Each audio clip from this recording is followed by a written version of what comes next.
Francis Cousin sur le 2.0. En fonction du fait que ces textes, d'une manière ou d'une autre, illustrent la lutte des classes qui sans arrêt n'a pas cessé de se produire et de se reproduire dans une dynamique qui positionne le nœud dialectique émancipation-aliénation, ou alors il y a simplement la relation documentaire, textuelle, bibliothécairiste du texte avec effectivement toutes ces toiles d'araignée dessus. C'est-à-dire que la science de la logique, comme l'encyclopédie des sciences philosophiques ou la phénoménologie de l'esprit, ça peut se lire comme un texte philosophique, comme des milliers et des milliers de programmés abrutis de la rue d'Ulm et de toutes les écoles du crétinisme universitaire vont les reproduire.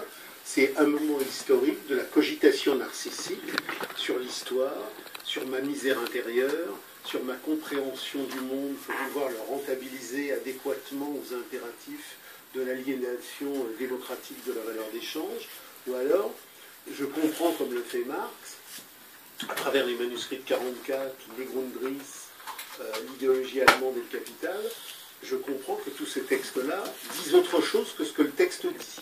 C'est-à-dire qu'il y a deux lectures, où j'ai la lecture débile du texte dit le texte, où j'ai la lecture d'intelligence historique. Le texte dit autre chose que le texte, de bien plus profond que le texte. Alors, parlons Francis Cousin, parlons philosophie. Parlons philosophie, parlons économie. Je viens de faire un post qui me donne de suite l'envie de répliquer. Alors, pour ceux qui ont pu voir le post, c'est donc une génération, si vous voulez, un peu de matrixés, qui veulent ressembler à leurs idoles, et c'est la chose qui les fait avancer, ma foi.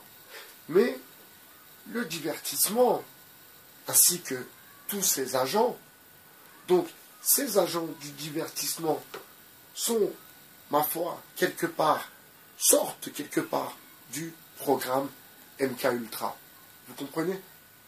Donc, le programme MK Ultra n'est pas simplement des gens, si vous voulez, qui ont été programmés pour avoir de tels ou commettre plutôt, excusez-moi, commettre tel ou tel assassinat ou tel crime, mais il y a aussi des gens que l'on modèle. Et dans la vidéo que j'ai faite tout à l'heure, les gens qui regardent la télé, les gens qui regardent TF1, chez eux, vous ouvrez le frigidaire, c'est TF1. Leur manière même de penser, elle est TF1. C'est peut-être étrange ce que je dis, ce que je pense plutôt, excusez-moi, mais c'est une réalité. Donc l'impact que la télé a sur les gens, c'est incroyable. Et je comprends mieux le travail, ma foi, du frère Kamel, parlons peu, parlons bien, je comprends mieux son travail, parce que dans le fond, c'est l'image qu'il faut attaquer. Il faut commencer par attaquer l'image pour ensuite aller attaquer, si vous voulez, la motrice même, le corpus idéologique. Vous comprenez? Parce que derrière tout ça, il y a une histoire de manipulation des masses, voilà, comme disait l'autre, casser les nations. Donc, ça fait partie aussi de ce nouvel ordre mondial. Vous comprenez? Donc, il y a aussi cette façon de se soumettre. C'est-à-dire que la soumission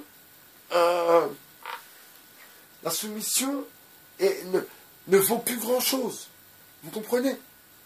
Si quelqu'un n'a pas de travail, par exemple, et que tu lui ramènes du travail, tu lui dis oui, moi je te donne allez, un peu plus que...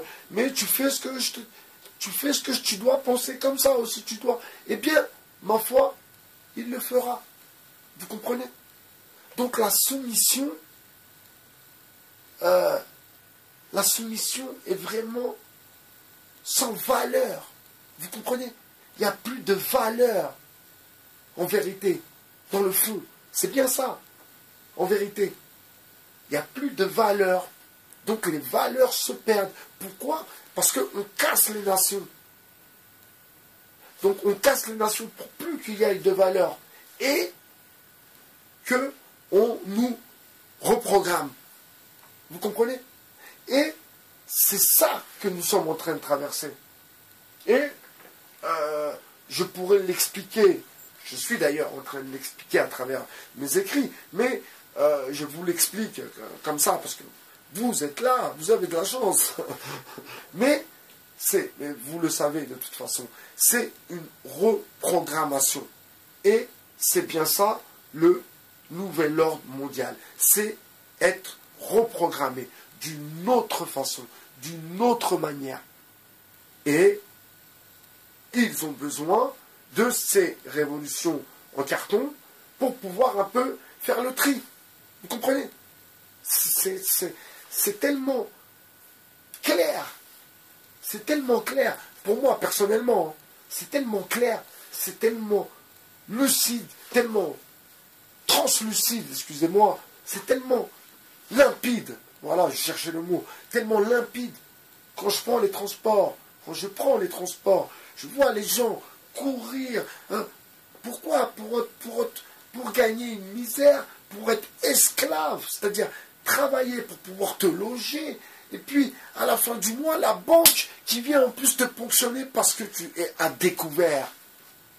Vous imaginez combien de gens vivent dans cette situation? Vous imaginez ou pas? Il y a Frédéric Delavier qui a fait une vidéo là-dessus et qui dit que à Paris, les gens sont esclaves. Mais ce n'est pas spécialement à Paris, hein. Vous savez, c'est pas spécialement à Paris, mais encore plus à Paris qu'ailleurs. Et ma foi, c'est pas spécialement la France ou à Paris, c'est le monde. C'est-à-dire que les agios, les crédits, les cartes de crédit et toutes ces conneries, ce sont des choses qui ont pris de la valeur et qui ramènent de la valeur à ceux qui en vivent et qui construisent un État avec cette valeur rapportée. Vous comprenez? Et de là, je parle bien sûr de cette communauté toute puissante. Vous comprenez? Comment ils ont réussi à la base d'une histoire qui, ma foi, j'étais pas là, donc je ne vais pas faire mon forisson, n'est-ce pas? D'une, parce que je n'ai pas le droit, de deux, parce que je n'étais pas là. Donc, je ne peux pas dire si c'est vrai, c'est pas vrai, je n'en sais rien, je n'étais pas là. Ceci dit, à partir de cette histoire,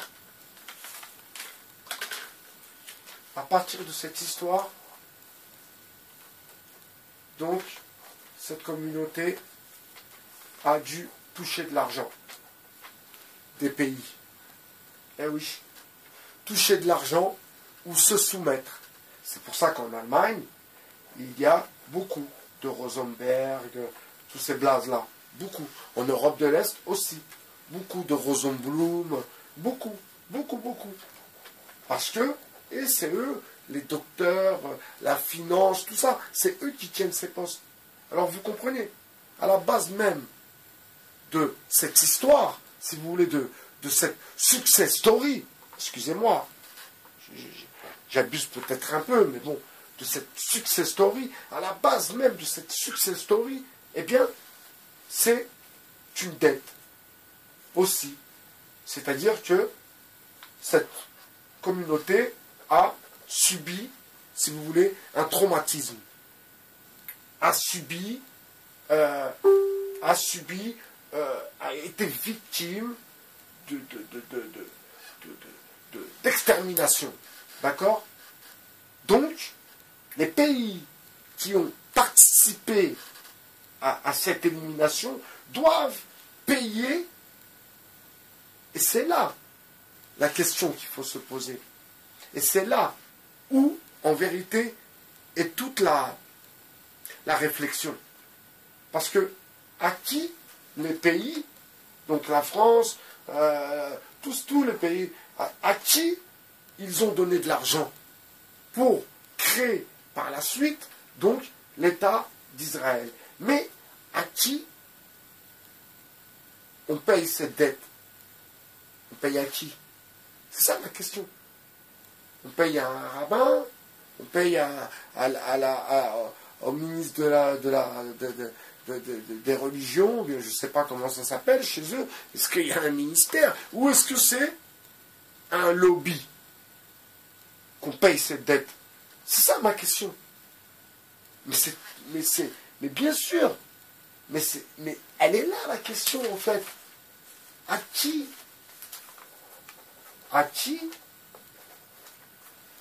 on paye cette dette? À qui on paye la dette? C'est une drôle de question. La dette, excusez-moi. À qui on paye les dommages encourus par les Juifs lors de l'extermination des chambres à gaz, etc., etc.